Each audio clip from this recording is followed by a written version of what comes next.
Hello, everybody in internet lands. My name is Garrett Sussman of iPullRank. Super excited for a new pop-up AMA panel format with some brilliant individuals with long histories in our world of SEO. I'm excited for a full roundtable discussion.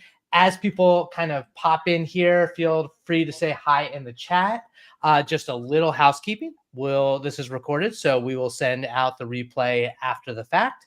If you have any questions for any of our panelists, it is an AMA, so feel free to show them in the chat as well. But I am very excited. I mean, the last 12 to 18 months have been ridiculous in the world of SEO between the DOJ Antitrust trial and the recent, verdict there. Obviously, the helpful content update followed by more recent core updates and all of that. AI overviews. It's a real thing. It's not going anywhere, and we have to all deal with it as SEOs. Like, is it an issue? Is it not? So go around the round table. We got some awesome people here. We've got Rob Ousbey. Rob, do you want to introduce yourself? Yeah, sure. Hi, I'm Rob. I'm based over here in Seattle, but my accent's from the UK. I was previously VP Seattle for the agency Distilled, working with the team over there, which is now Brain Labs. After that, I was the VP Product and Strategy over at Moz, the tool suite.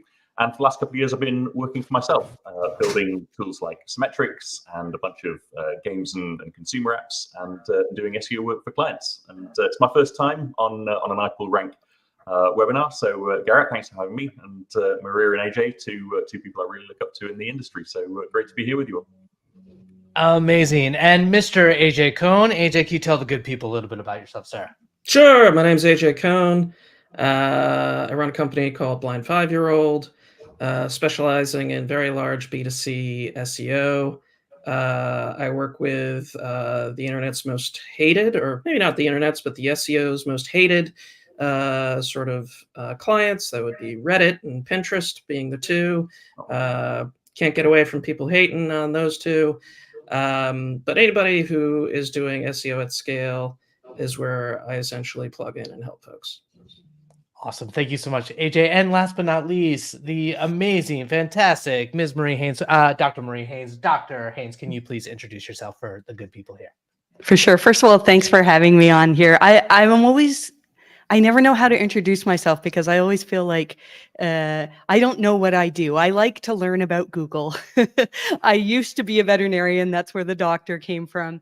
And then many years ago, just as a hobby, I got interested in understanding Google penalties, manual actions. And as I helped people with manual actions, they wanted to know more about, well, what can I actually do that will not get me penalized? And so over the years, I started a newsletter to record everything that I could learn about how Google works. And then, like you said, Garrett, in the last little bit, my goodness, with the DOJ and the API files and all of that stuff, we've just had so much to learn. So I'm just somebody who likes learning about Google, had an agency for a while, but now I just consult on my own. That's me. Well, thank you, everyone. I'm excited. So for those of you who are joining us, this is just going to be an open discussion. We'll save a bunch of time for questions as they come up, or towards the end as well. Each of you individuals kind of have your thumb on brand and the value of brand in SEO, and that seems to be a major theme. That's especially with the most recent core algorithm update. There are questions we had, the situation with Retro Dodo and HouseFresh and independent publishers seemingly losing a lot of rankings from the helpful content update. So where I want to start is just open up the floor, and I guess Marie, we can start with you. How are you thinking about brand in the context of SEO in 2024? Just like kind of big picture. It's a really good question because I have never really felt like brand in itself is a ranking factor, but rather what people want is a ranking factor.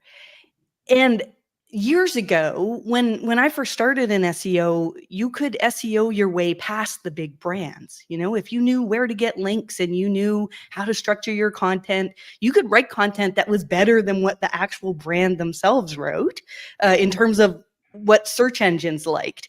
And so we got used to, as SEOs, thinking that we can SEO our way to any rankings.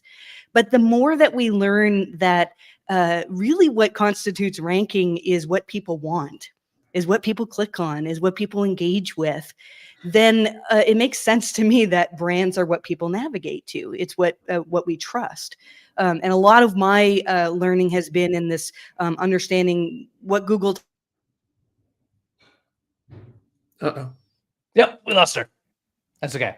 In case Marie comes back, we can jump over to AJ real quick because you wrote "It's Google Enough," which was like a really well received opus that kind of really touches on brand and the state of that. We lost you briefly, Marie. Do you want to come back? That happens. No worries, no worries. You got my point that it's what people want, and people often want brands. Yeah, I mean, I've said for a long time, Google has a brand bias because users have a brand bias, right? This isn't about people typing in brand names. That's not like, I think when a lot of SEOs, when you talk about like brand as a ranking factor, they think, oh, it's because people are using the brand in searches and they're tracking brand searches. I'm like, no, that's not how brand works. Now, I think I adopted this maybe earlier because my background is not technical. I was actually in advertising, right? So like I understood how advertising worked and how mass marketing, worked. One of my first jobs was at an agency, Bozell, Jacobs Kenyon. I think that's what it was, Bozell for short. And our client was the Army National Guard. And the sergeant major there wanted to, he's like, he's chewing tobacco. I'm in the Pentagon. I'll just set it up here. I'm in the Pentagon with this sergeant major. He's chewing tobacco and spitting it in a styrofoam cup as we're sitting, talking to him. He's like, I want to sponsor a NASCAR, right? And we're like, okay. And so I had to do like the whole thing about like, research if this is a good idea and whatever. And sure enough, like, yeah, like when Gatorade sponsored NASCAR, they had like 138% increase in selling Gatorade in the South, right? Like it works, right? And so branding, getting your brand out there was clearly something that works and that people care about. So I think that's always been the case with people. I think there are two major factors that have changed recently.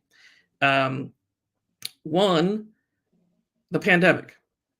When the pandemic hit, all of those brands that might have been like, oh, we've got this digital thing, we throw them a bone every once in a while and they do some stuff. It was like, well, shit, excuse my language, sorry. But they're like, okay, we can't do this brick and mortar stuff anymore. They put a ton of money into digital. I think back in the day, you're right. Like, I had a client, we got called to the carpet because a major mass market retailer was like, you're outranking us. And I was like, well, yeah, because you're just bad at SEO. Like, sorry. That just doesn't happen anymore. Brands are good at SEO, so they're going to rank for that stuff. And so that's a major part of it. The other like larger part of the equation is the internet's been around for a long time, and we have different people online. And I think the days of people thinking that a small internet brand or some random person on a blog is going to provide that value, that's just not how people are thinking anymore. That's not what they want. It's not what they are after. Not to mention that the way that you build brand, and we can talk about this later, I think has changed, and how you do it on social. You used to build a brand by saying, oh, we publish content on our site and then we blast it out through social. It's not how you do it today. You better be creating content for social to get that and build that brand equity and then drive that back to your money pages, right? But very different environment that we live in today. I don't particularly love the environment, right? It's taken me, honestly, a bit of a time to wrap my head around how it functions. And I do see some problems with it, as I've detailed. But brand's important, more important than ever, because it's more important to users. That's such a like a great breakdown, and it's so frustrating how much more it feels. It's always been pay to play to some extent, but it feels even more so because the big people with the resources are always going to have that a distinct advantage. Rob, you've done a lot of research in the weeds. What's your take at this point? Yeah, I mean, on the research side, like I spent a lot of time playing with big data sets about branded search volume and SERP engagement and who's getting clicks and where they're positioned. And even when I look back at presentations I did, 7, 8, 9 years ago, we were talking about this at the time. Google had Eric Schmidt had made the offhand comment about like brands are how we sort out the cesspool of the web, and back then we could see things like branded search volume correlated better with SERPs than like domain authority in a lot of cases. And that doesn't mean that that's the signal Google was looking at, but as individuals, a proxy for brand is how many people are typing into search instead of the nav bar. I think there's a more qualitative experiment I've run that shows that having branded search results is in some ways what people expect, what the user expects, even if they're not thinking about it. At conferences, when I'm talking about this stuff, I would ask folks like, hey, I'm about to search for international news. Which websites would you go to for international news? And people would call out a bunch of sites. Or I'd say, I'm about to search auto insurance. Who are the sites that you would go to for auto insurance? And then you pull up the results, and 80% of them are there. And what the user expected is pretty much what Google has presented. And I think it makes a lot of sense that for those are two pretty head terms, but Google is there as this portal to the internet. They're not trying to do anything particularly clever with that. If someone wants auto insurance, then this is what the user expects, and if that's not what they present, it's going to be confusing. Imagine seeing a search result of 10 small esoteric auto sites that you've never heard of, and you're like, where's Esurance and Allstate and everyone else? And in that sense, it's like, yeah, the best way to rank in the top 10 for auto insurance is probably to spend 20 years pouring billions of dollars into TV and outdoor ads, because that's been at the core of like brand building. But particularly for some class of those terms, meeting the user expectations seems to be absolutely the path Google has gone down. That doesn't just apply to brands versus non-brands. That's about content types and the other kind of components of things you see on the results page. But I don't know exactly what any of Google's experiments have looked like there. I can almost bet money on the idea that if they turned any signals in that area down, you would see satisfaction and query clarification change dramatically and immediately. It's meeting users where they're at in a lot of cases means have the brands that they're looking for. And that's such an interesting thing to me is like, because I feel like over the last 12 months, especially in the context of the helpful content update, we talk about quality so much, and this idea of like, oh, if you actually generate quality content, you deserve to rank. And you guys all mentioned, the data that Google has and what users actually do. People don't click on stuff the way that we would necessarily hope them to a lot of times, in the sense of like, I remember with Sundar Pichai talking about like people loving AI overviews, and you see this qualitative data on the internet saying like, oh no, they're awful, they're ruining my experience. We don't know what data they're seeing. For all we know, the data behind the scenes could actually be giving them these metrics that say, yes, people do love AI overviews. Marie, what do you think? I think you nailed it there, Garrett, that we don't know the data that Google has.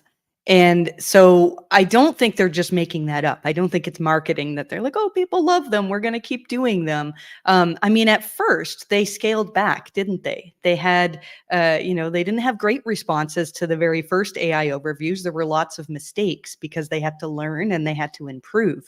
And then they scaled back, and now they're seeing where they can improve. And Sundar Pichai has said in the earnings calls that the AI overviews, that SGE, which now is AI overviews, is the future of search. So they're going to continue to do it. And what they said in the earnings call was that when people engage with the AI overviews, they go back to them and they spend more time. And the links that are in the link card previews, they tend to get clicked more often. And so, Google's going to keep doing that. And their goal is to optimize those answers. I personally think that that AI overviews will kind of morph into Google Assistant. Not many people right now are using Gemini as Google Assistant, and that's for good reason, because I think it still needs to improve, but it will, and it'll continue to improve. And so I think we need to be paying really close attention to these AI overviews because it's what Google wants to do. They want to make this work, and so we need to be paying attention to what they're showing in there. AJ? Yeah, I want to sort of go back to the whole quality argument, because I think that's a super interesting one that I still find problematic with how things are working today. It's no surprise, if you've read my Google enough article, like, I'm not a Forbes fan, right? No shade to the SEOs at Forbes, and I've back channeled with that individual and said, like, hey, not trying to throw shade on you, just like don't think you're the best source for best mattresses and best CDs and best vibrators and whatever the heck they're writing about to rank. I think the largest problem that I have is that users are no longer, I believe, able to discern quality content like they were before. In part because they are relying on brand, right? Oh, it's Forbes. I remember Forbes. I know Forbes. Great unaided and aided awareness, right? Those are my advertising terms, right? I'm big on those. I think that is a major problem. And if you go through the DOJ ruling, there is actually some stuff in there which is super interesting about their ablation studies. Has everybody read about the ablation studies that they've done, right?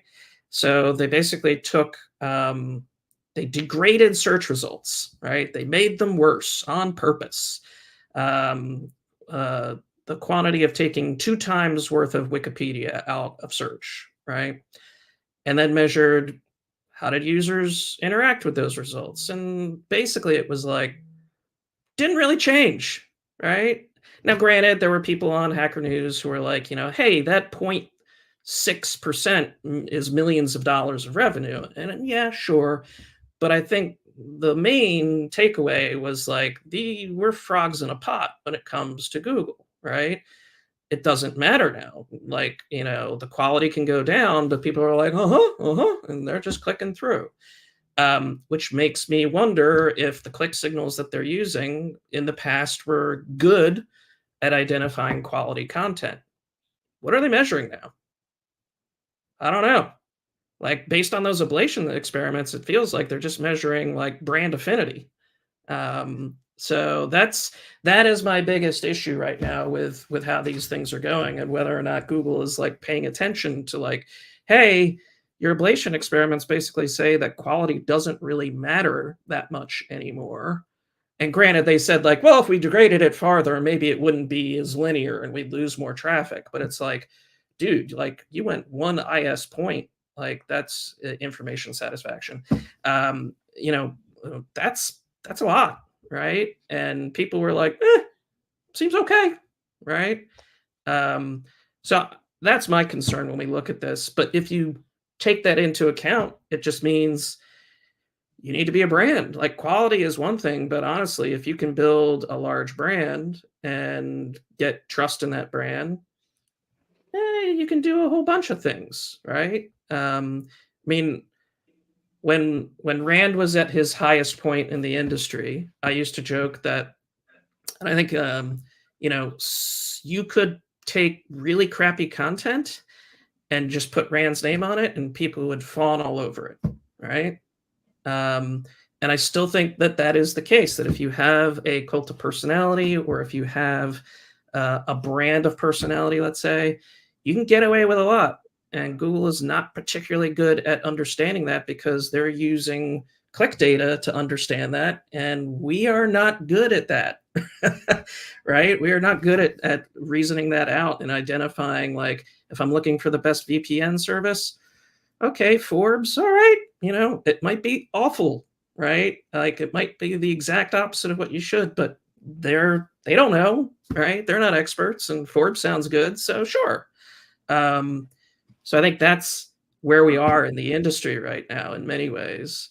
There's so much to unpack. There's so much to unpack there, I think. Because what you're saying, I feel like, Marie, you were ready to jump in too, is like, you have the quality rater guidelines, which is editorial as well, which may or may not, like, we don't know to what extent that pushes the thumb on the scale. We've got Nav Boost in terms of how they're actually assessing those clicks. And one thing I'm curious too for all of you is, like, how different do we think the systems are now compared to the exhibits that we saw from the DOJ and Nav Boost, which are now for 4 years when the trial started, let alone when a lot of this actually was being done? Like, I would hope they would have significant progress.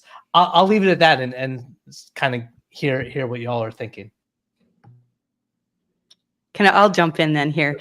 I really believe that the March core update represented a massive shift in how Google ranks sites. I don't think we saw the massive shift. I think it's the start.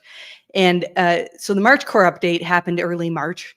And a couple of weeks before that, Google put out an announcement about Gemini 1.5. And Google's naming nomenclature is really confusing because everything's named Gemini, right? But they were talking about the architecture in their machine learning systems, that it greatly improved, that it improved the efficiency, it improved. We think about Gemini, the chatbot, able to handle this massive context window that now you can put millions of tokens into it. Well, that advancement also improved their ability to do vector search, to do search in a different way. And so I think that, and Google told us there's an article on Search Engine Land that says, I think Elizabeth Tucker said that the March core update introduced significant changes in architecture and brought in new signals. And so I thoroughly believe that we are working towards a place where it's not just clicks, that it wasn't always just clicks, but where clicks are not the main determinant of quality.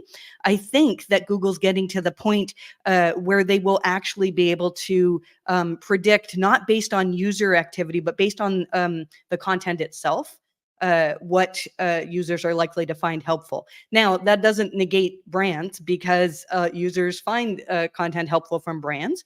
But I do think that we're going to see, especially for informational content, that content that really is original and unique and brings something different to the table is going to be ranking better. I don't think that we've seen it fully. I think that they're taking baby steps in introducing this new signal. Just like when we first saw Hummingbird, like nobody in the SEO field actually knew that it had launched.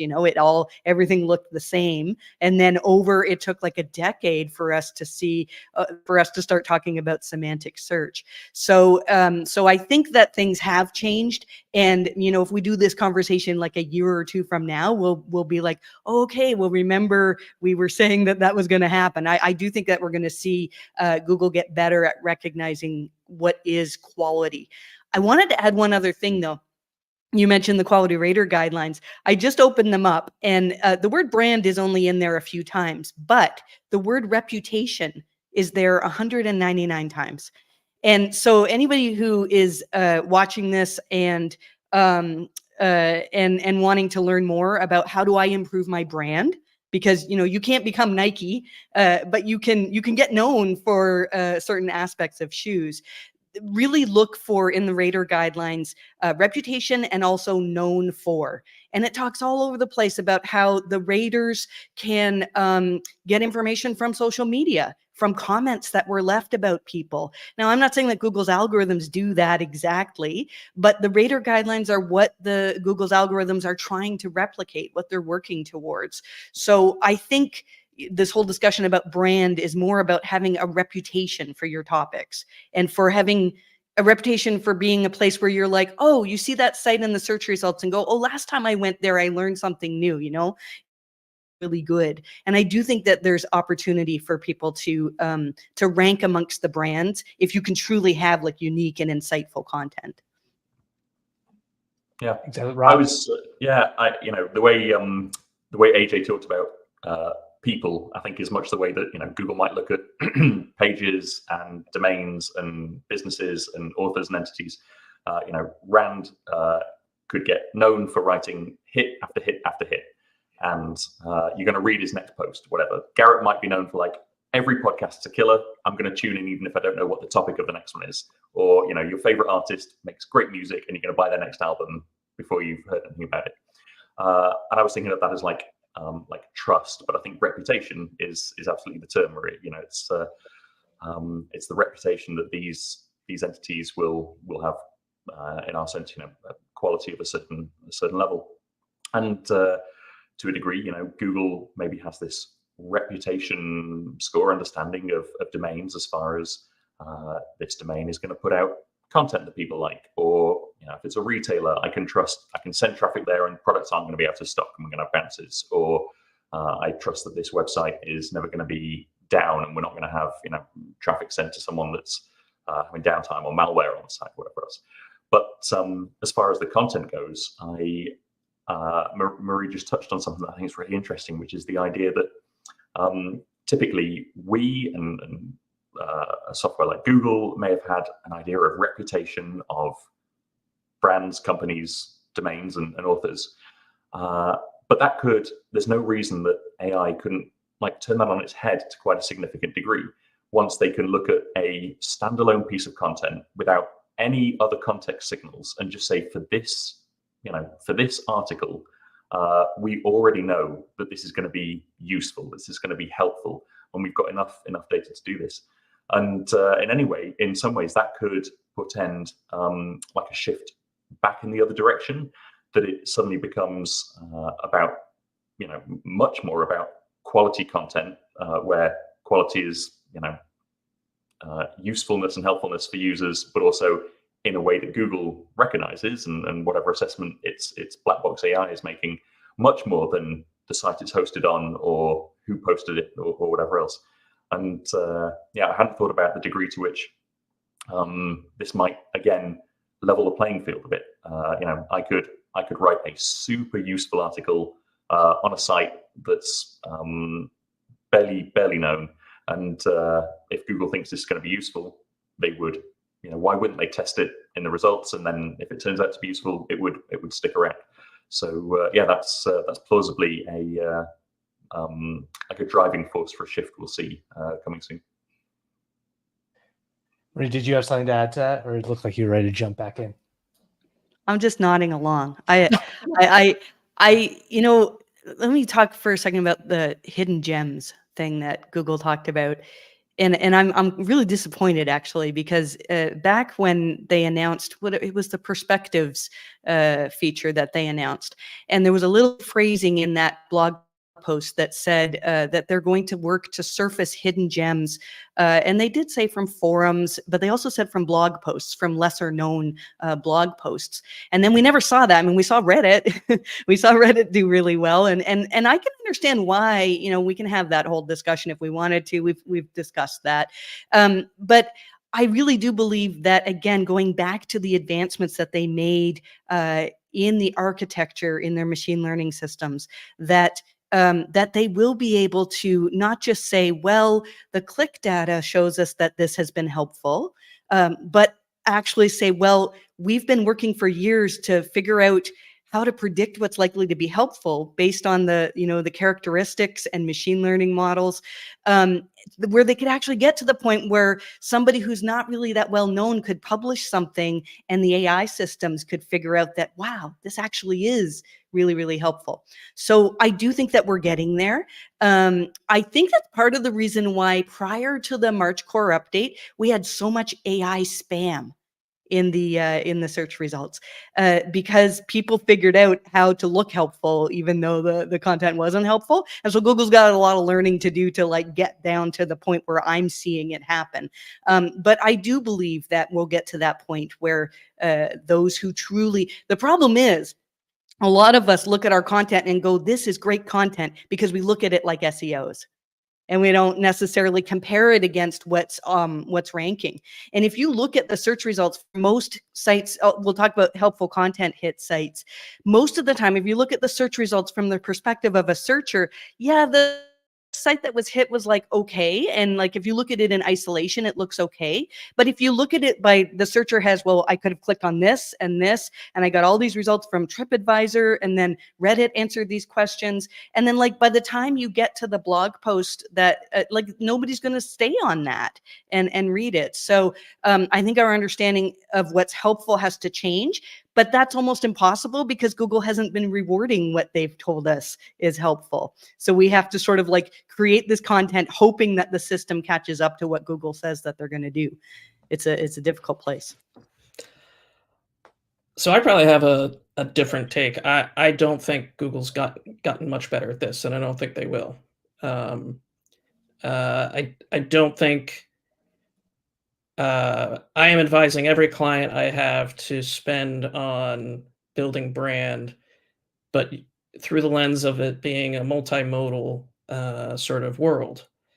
One of the things that I point out to a lot of clients is that you will often see in AIOs links to Instagram and YouTube, right? The default of blogs are dead. I mean, it's the way it is, right? I mean, I don't like it, right? I grew up, I love the written word. That is not where the internet is today, right? It is much easier to create content with a YouTube video or an Instagram post or a TikTok or any of those platforms. And I think that is a huge shift, but it also makes the definition of helpful and all that sort of stuff very different. And I would not sleep on the influence of clicks and engagement. Every system that Google has is trained on clicks, essentially. Even when they're using ML and LLMs, they're used with clicks as the training. They are a slave to users, and as they should be, right? I mean, I always tell people, we're not optimizing for search engines. We're optimizing for the people who use search engines, right? Because Google's doing that, right? So it's never about that. So I think it's, you've seen them use certain ML and other things and AI in their updates. If you look closely, you can see when that happens and how that happens. I can't say, there are a couple of things I can't say here, but I would say when I see those happen, they are often more problematic than, they're actually leaning against quality right now. Now, to Marie's point, maybe they'll perfect it and they'll get better and better, but click data is still at the heart of what goes on at Google. And I think they are increasingly trying to figure out how to extend that into a multimodal world. That makes sense, but you still have to think about like the types of queries, right? Like there's still going to be as SEOs of like when a video, is the most appropriate type of, result. And I think you're absolutely right in terms of the frustrating aspect of quality, because we know it has to all be quantitative data. It's all machine learning, like quality rater guidelines quality raters as best they can maybe influence it, but it's the click data. I think to Marie's point, back with Hidden Gems and when they were doing the perspectives tab, I always found that personally frustrating because, with AI overviews, we talk about this commodification of factual content, but for anything that has nuance or gray area, there's always going to be this editorial element of Google deciding who deserves to be at the top. And it's scary not scary, but it's frustrating to think of it's only using click data to determine whose opinion is the most worthy of being surfaced for something that's not definitive, black and white. This is a fact. And that would be the reason why I think a lot of platforms like Reddit and Quora have become more prominent. And I know people hate on Reddit. They're a client, so I'm not gonna and whatever. But I think people go to Reddit and they know that you're gonna read some really bad takes, right? Sometimes it's like, you're a moron. But then you're like, oh, but hold on. Chunky Monkey 67 really knows what he's talking about. Holy moly, right? Like this cat really knows what's going on. And this is a great thing. I just figured out. I mean, so I'll give you a perfect example, right? My wife, she's sitting at the table and she's like, the bamboo floors somehow got scratched, right? And there's like all these scratches by her chair. And she's like, I hate looking at it all the day. And so she looked and she wound up on Reddit where they were like, just get a walnut and rub walnut on the scratches and it'll fix that up. And because most of the products that try and fix scratches are actually with walnut oil. And so the Redditor was like, you don't need that. Just get a walnut, rub it on there. The oil will go into the scratch and you're good to go. And so she's pushing the table away, takes the walnut, goodbye scratches, right? Now, that's not to say that she didn't wade through a whole bunch of other stuff on Reddit that was like, awful, but that's sort of the evaluation that I think goes on and why those platforms do. So I think the reason why Reddit and Quora might be rising is that instead of having to try and figure out, like, of all of these little blogs, of which we're not sure which ones are optimized just to generate affiliate revenue and AdSense revenue, I'm going to go to a place which, generally most people are not there out of self-interest and are just like, I'm going to shoot my shot and say my stuff. And that's that. And I think that's why they're surviving more than the individual sites, which, I mean, I've had conversation with the people. It's sort of like, well, back in the day, people loved blog just because it's like, hey, I'm out on the internet and I'm doing stuff and here I am. But now, if you were to start a site or a blog, you're like, how am I making money with this? Right? Like, that's your first thought. I think it's just a very different time in the scale of the internet and what we're doing. I was going to push back on your point a bit, AJ, about blogs are dead, and I was like, have you done a recipe search or a parenting search or a travel search recently? It's a great place to be, monetizing a blog in any of these spaces. You're absolutely right. Sort of anything that's looking for lived experience, how-to content, this kind of thing. What's it called? But the wisdom of the masses can be really useful from something like Reddit, right? I think that's probably one of the driving forces behind the idea of younger millennials, Gen Z are searching on TikTok instead of Google because that's their Reddit, and if you want to know how to fix your floor or how to make slime or places to visit for a weekend in this city, then you'll have some terrible answers and some great takes on there. Again, it certainly all makes sense that AI overviews are a potentially strong thing of the future as well, because why wade through all of this if you can aggregate data? And if Google finds that 4 people on the internet have said use a walnut to clean your floors, and 2 people on the internet have said rub horsehair into it or something, then it's like, yeah, we've instantly aggregated all the good takes on the internet, and here's a summary of that. But yeah, I lots of thoughts about it, but I wanted to push back on the idea of blogs not being there yet. Very different to how they used to be. You're absolutely right. Like it's blogging now doesn't look like it did when we did it 20 years ago. But yeah, I mean, I don't think it's dead per se, though I will say for recipes, I don't know, like blog, or are you going to do, you know, a TikTok or a YouTube or what? I don't Gemini. know. I use Gemini for all my recipes. So Or Grok. yeah, so it's interesting. I trust me, I love the written word. I wish it was back in the day. I keep a lot. I have a file of screen caps and other things which I send to particular Googlers about this topic. I saw one on Threads the other day, which was like, I would give up AI access forever if I could have a Google search functionality like 10 years ago. This is not someone in search. This is just some rando on Threads. And the thing got, I think it's up to 4,000 likes. Like, this is not like a sentiment that is a small sentiment, right? Not saying it's dominant, but there are a bunch of people who are sort of not particularly thrilled. I wonder how much of that is rose-tinted spectacles about what the web was like 10 years ago. Like, do they mean they want to click on a recipe blog that isn't full of MFA content and whatever else? But no, it's different for sure.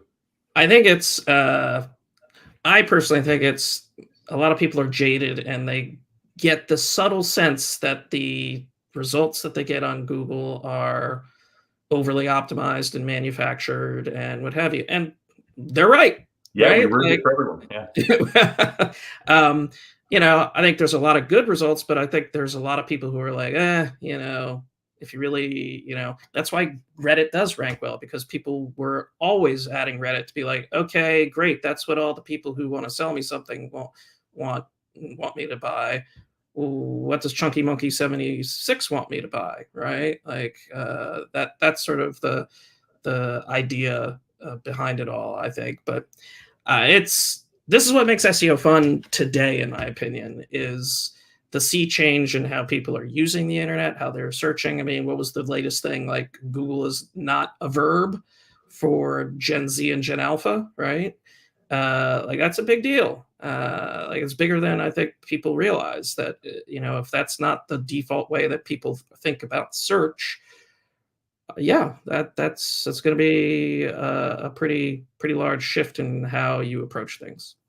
It's really interesting, and I'm weaving into this a lot of the questions that I've been receiving. One I do want to explicitly call, it kind of leads into, you know, as we get to the back end of this panel, is the future of search. And, you know, it's fun for SEOs to speculate. Cindy Crum actually reached out this question specifically for Marie, but want to kind of open up to everyone, is what are your thoughts on about on-device AI? So I guess we're starting to think about, what is this next version of search? Like, does Google become not a verb the way that AJ's saying, whether independent of generations, and is AI going to overtake it, or is it just another Google class? Like, Marie, I'll let you kind of speculate first. Okay, so my theory might sound a little wild, and maybe it's too far ahead, and maybe what I'm seeing is like a decade ahead from now. But there's a video of Larry Page from the year 2000 where he's talking about search and about the computation that's necessary for search, and about how much, well, he talks about AI, and he says that, you know, the ultimate goal would be that if somebody asks a question, that Google could provide the answer. And he says that would be artificial intelligence. So I believe that everything that we've seen, of search, has been to build an AI system, even before we knew what AI was. Oh, the suspense. When Marie comes up, there we go. We got you. I'm so sorry. I gotta figure out what's going on with my internet. It's when I get excited about something, my internet goes. I thought it was when I got excited about what you were saying that you got cut off. So what did you hear me say last? You're just saying about the ultimate goal of building an AI search Right. that basically answers every question. Okay.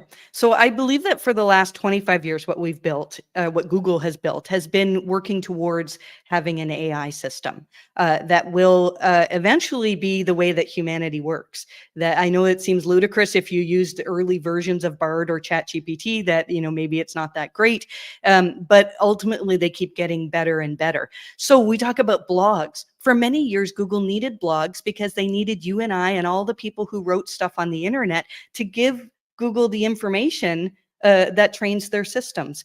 Now, what they need is they need to understand the nuances of certain niches, of how people talk. And I think that's one of the, I do agree with AJ that one of the reasons why Reddit ranks is because it's got the experiential content. But the other reason, there's a paper that's fascinating called Fresh Prompt. A Google paper that talks about how they can take the entirety of the search results and use that to augment the prompt for a language model. And what they found was the most helpful out of doing that was taking Reddit and Quora results. And what they learned were what the questions are. So I think that everything we see, I know, there's been a lot of discussion on how we've been seeing a ton of results from India in American search results. Well, I think pretty soon we'll see much more AI from Google in India, and so they need to get information from the search results. So my thought is that what some of us are using on our phones as Gemini, I don't know if you have the Gemini app. I really think if anybody is an SEO, you need to be using Gemini, even if it seems to lag behind ChatGPT or Claude in some areas. But you should be using it every day because ultimately it's going to be the way that people search. And I think that this whole idea of us using our fingers to type a query into, I mean, I can go even further. I think that I demoed Project Astra at Google I/O, and so I didn't get to use the glasses, but soon that'll be the way that that we communicate. You see something, and you just talk to your glasses about it, and then the answer comes right to your head. And then we could talk about brain-computer interfaces. And you'd say, well, I'm not going to put a Neuralink into my brain, but Meta has a device that they're pretty close to launching that's on your wrist. And you can just think about typing and the neural impulses are picked up on your wrist, and you can teach your brain to type with your thoughts. So I told you I'm looking way ahead. I don't think this is going to happen next year, but I think eventually we're moving to a world where the idea of a search engine is like the idea of the yellow pages, something that people used in olden times. So, yeah. No, I was just gonna say, and it's so much fun to think about because it's like when you go back to the early days of how, I've talked with Christian Moore of Yext about this, is the idea of like how technology has trained us to behave in a certain way. Like I think about this in the context of user behavior, and so much of the way that we search depends on our context and what we bring to the table. And there are a lot of like big problems there with the way that we search, in the sense of however we are framing our own searches are going to be influenced by our own bias. And that said, to your point, it's like as technology develops, we'll be able to engage with technology much more naturally, so there's no friction. But there's also that need to continue to develop educational critical thinking and communication skills. Like at what point are we going to get there before younger generations have lost the ability to communicate and think critically, which I hope is not. I think that's you see Wall-E, like the movie, but there's that fear that we become so dependent on technology that we're not able to ask the questions. I know that's going too far ahead too. Yeah, I also at I/O, Project Astra was the most interesting part to me. I view it maybe not as long-term as Marie, but I do see what I view as what I would call decentralized search. So instead of having to go to Google to do your searches, you have basically a private Google in your pocket, essentially. Now, we already have this to a certain degree with voice search and other types of things, but Astra definitely showed sort of a much larger sort of version of that, where it would take in, like you said, all the context around you, all of those other things, and be able to sort of understand that. Knowing that Google is a profit-driven company, a very aggressive business, they might. I still believe in Paul Buchet's motto of, don't be evil, but that doesn't mean that they can't be wickedly good at business, right? And I can see how decentralized search of being able to say, hey, if I'm showing you like, hey, here's this, here are some of my items from my fridge, give me a recipe. It should know, oh, but you're a vegetarian, so I shouldn't give you results for blah, blah, blah. There's going to be a level, if people allow it, this level of personalization, which, what does that mean for advertisers? Yeah, unparalleled ability to target with the right message, huge opportunity there. And so when I think about it, that's where I see it. It's this decentralized search where it's sort of this personalized version of Google that you carry around with you that is hyper-focused and allows for insane levels of ad targeting, which people will pay buckets for. So I absolutely see that as a potential future, and one that feels right. I will say the one that doesn't get nearly as much talk, but when I look at any analytics package, Google Lens and Circle Search and all that sort of stuff, holy crap! Like, stop optimizing for Perplexity and ChatGPT. Optimize for Lens, for God's sakes. Like, there's a mountain of traffic out there. People are searching this way more and more. And Circle Search is 100% them sort of looking at that and going, oh, okay. Like, yeah, we should do more of this. And again, it's sort of this idea of like, Google's not dumb about this stuff. If you see them going in a direction, you should be trying to figure out, like, hold on, why are they doing that? And that's a major way people are searching. I don't think that's going to go away. So I'm looking forward to see what they do. So to tie it all up, you all don't think, I mean, we didn't really touch this. There's too much to talk about. This is so fun. But we didn't really talk about the DOJ too much, and we still have, some sort of, remediation of the outcome, the verdict of that trial. Some people think, it'll be ridiculous. Some people think it'll be a slap on the wrist. Do you think it's a sky is falling situation for Google right now or in the next 2 to 5 years, or they have such a big moat and the government's not going to do anything that they'll just continue on leading the charge? I think it's too big of a moat. Also, if you read the DOJ, it feels very much to me like the judge was sort of like, look, you've got the best search engine. Just stop putting your thumb on the scale and let it win on its own merits. I really feel like all they're going to basically say is like, stop paying for being the default. You don't think, because I mean, I thought the same way, but then you see the reports from Bloomberg saying, oh, they're going to, siphon off, ads or YouTube or whatever. I don't think that's going to happen. I mean, if it does, that's definitely different, but I don't think it would change the course of their dominance. Each of those groups would just be freaking dominant then, right? Like, I don't see that. And if I were Google, I'd be rooting for the not paying for the default, because that's a whole bunch of stuff, which is like, oh, I don't have to pay for that anymore. Oh, let's put that money somewhere else that can do some use, because they know people are going to pick Google, right? What are they going to pick? What else are they going to pick? Who knows how it's implemented, right? Is it Google's not allowed to pay for defaults, or no one's allowed to receive money for default search engines? In which case, you're absolutely right. Google's going to put their money wherever. If Firefox has Bing or DuckDuckGo or something as their default search, it's going to take 5 minutes for everyone to switch it back. Yeah. And it's going to be folks like Mozilla Foundation or other folks who are receiving money that are suddenly going to be whatever it is, $18 billion in the hole. Yeah, if they don't go under. Yeah. Right. So that's cash that they won't have access to. Yeah. What do you think, Rob? What do you think's the outcome? Oh, I agree. I don't think the sky's going to fall. I don't see any breakups in the future here. There's a benefit to being in an incredibly strong position, and the idea that has let them invest in being the default for places, but particularly it lets them invest in having a ton of users where they can measure user clicks and user signals and all the other things that go into that. It's like, yeah, it's a self-reinforcing loop. But there was a recognition that it's the best search engine, and the users benefit from it. I can't remember who raised the question. I think Google put it out there afterwards. But it's like, what industry are we monopolizing here? Like, are we, traditionally, I think there's a difference between US and European monopoly regulations as well.